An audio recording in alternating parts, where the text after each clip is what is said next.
Hi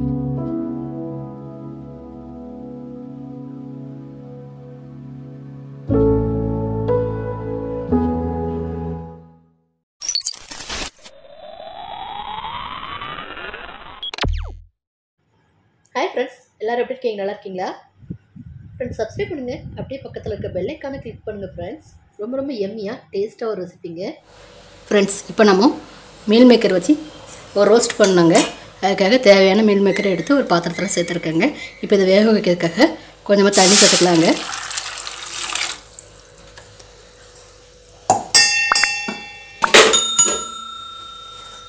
தண்ணி சேர்த்ததுக்கு அப்புறம் மீல் மேக்கருக்கு தேவையான அளவு கொஞ்சமா உப்பு சேர்த்துக்கலாங்க.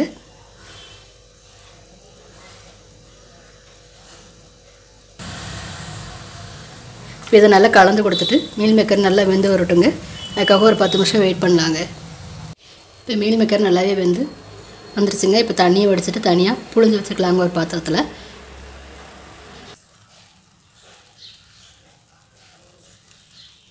இப்போ மீல் மேக்கர் நல்லாவே வெந்து வந்துருச்சுங்க. இப்போ இதில் உள்ள தண்ணியை நம்ம தனியாக வடிச்சிட்டு மீல் மேக்கரை நல்லா புழிஞ்சு எடுத்துக்கலாங்க.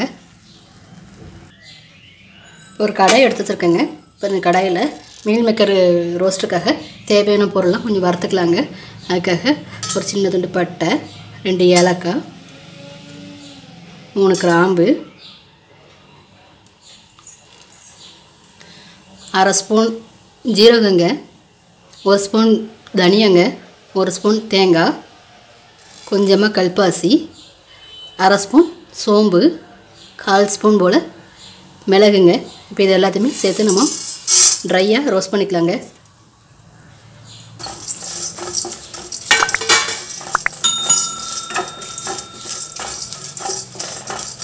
நம்ம இது எல்லாத்தையுமே ட்ரையாக ரோஸ்ட் பண்ணிவிட்டு மிக்ஸி ஜாரில் மாற்றிட்டு பவுடராக திரிச்சுக்கலாங்க. தண்ணி சேர்க்க வேண்டாம், நல்லா பவுடராக திரிச்சு எடுத்துக்கலாம். இப்போ இது எல்லாமே நல்லா ட்ரையாக ரோஸ்ட் பண்ணிட்டேன். இப்போ வேறு பாத்திரத்துக்கு மாற்றிக்கலாங்க. மாற்றிட்டு நல்லா திரிச்சுக்கலாம். இப்போ அதே கடாயிலே ஒரு 2 ஸ்பூன் போல் ஆயில் சேர்த்துக்கலாம்.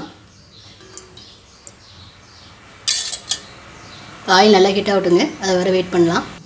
இப்போ ஆயில் நல்லா ஹீட்டாகி வந்துருச்சு. அதில் 2 வெங்காயத்தை இந்த மாதிரி நீளமாக கட் பண்ணி எடுத்துருக்கேங்க. இப்போ அதை உள்ளே சேர்த்துக்கலாங்க. வெங்காயம் நல்லா கலர் சேஞ்சாக இருக்கும், அதை வர நம்ம நல்லா வதக்கிக்கலாம். இப்போ இதில் கொஞ்சமாக கருவேப்பிலை சேர்த்துக்கலாங்க. கருவேப்பிலை கூடயே ஒரு 1/2 ஸ்பூன் போல் இஞ்சி பூண்டு பேஸ்ட் சேர்த்து அதோட பச்சை வாசனை போகிற வரைக்கும் நம்ம இதை நல்லா வதக்கி கொடுத்துக்கலாம். ஃப்ரெண்ட்ஸ், வெங்காயம் நல்லா வதங்கிடுச்சுங்க. இப்போ இது கூட 2 தக்காளி பழத்தை பேஸ்ட்டாக அரைச்சி வச்சுருக்கேங்க. இப்போ இதை உள்ளே சேர்த்துக்கலாம்.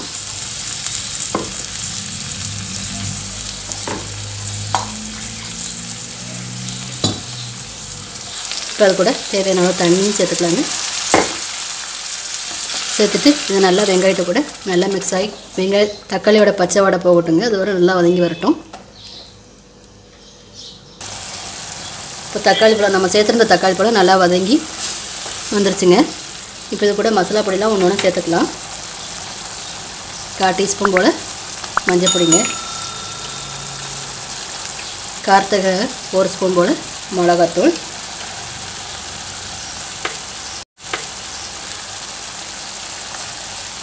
இப்போ 1 ஸ்பூன் மல்லித்தூள் சேர்த்துக்கலாங்க.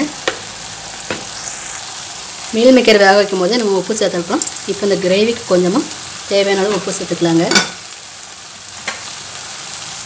இப்போ மசாலா எல்லாம் ஒன்று சேர நல்லா கலந்து கொடுத்துக்கலாம்.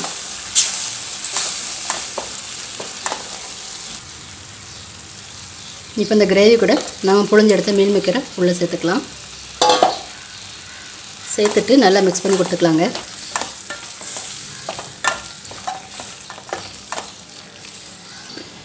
இப்போ மசாலா கூட நல்லா கலந்து கொடுத்துட்டேன். கொஞ்சமாக தண்ணி சேர்த்துக்கலாங்க.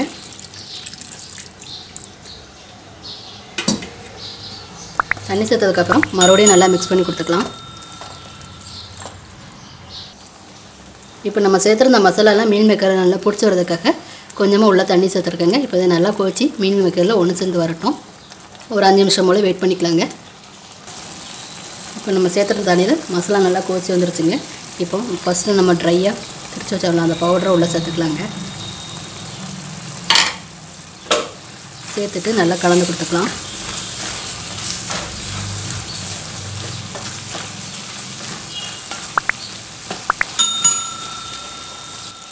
மசாலா சேர்த்ததுக்கப்புறம் நல்லா கலந்து கொடுத்துட்டேங்க. கலந்து கொடுத்ததுக்கப்புறம் மசாலாவோட மீல் மேக்கர் நல்லா ஒரு 5 நிமிஷம் போல் ட்ரை ரோஸ்ட் ஆகட்டும். அது வரை நம்ம வெயிட் பண்ணிக்கலாங்க. இப்போ அவ்வளோதாங்க, meal maker dry roast ready ஆகிடுச்சு. இப்போ மல்லியில் மேலே தூவிட்டு இறக்கிக்கலாங்க. ஃப்ரெண்ட்ஸ், லைக் பண்ணுங்கள், ஷேர் பண்ணுங்கள், மறக்காமல் சப்ஸ்கிரைப் பண்ணுங்கள். Thank you friends.